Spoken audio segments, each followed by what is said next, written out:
now that we have these new fenders on, which ignore the dirtiness because I didn't clean them, there's the issue of rocks between.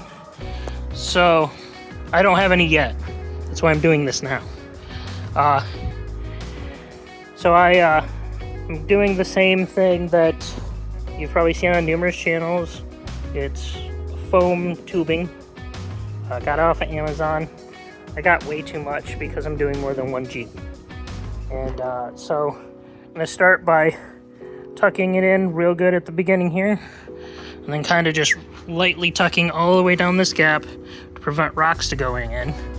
Then we're gonna stop it about here. That way it kind of follows where the rocks would get stuck. And from there, it shouldn't get any stuck there. Then back here, I'm gonna start about here, follow it up and over, and then because there's really no way to stop up here, we'll stop all the way down here. So let's get that started. We'll cut it once we get to each of those points.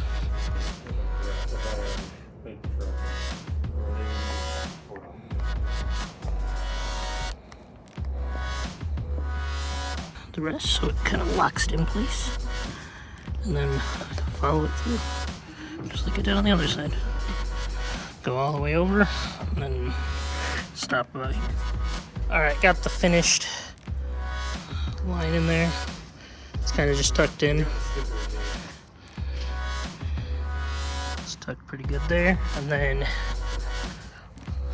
tucked it back in here as well. Should help to prevent rocks. It probably won't stop them 100%. Might have to adjust it. And I did both sides. But from here, you can't even tell that they're there. So I'll link the product down in the description. Thanks for watching. See you in the next one.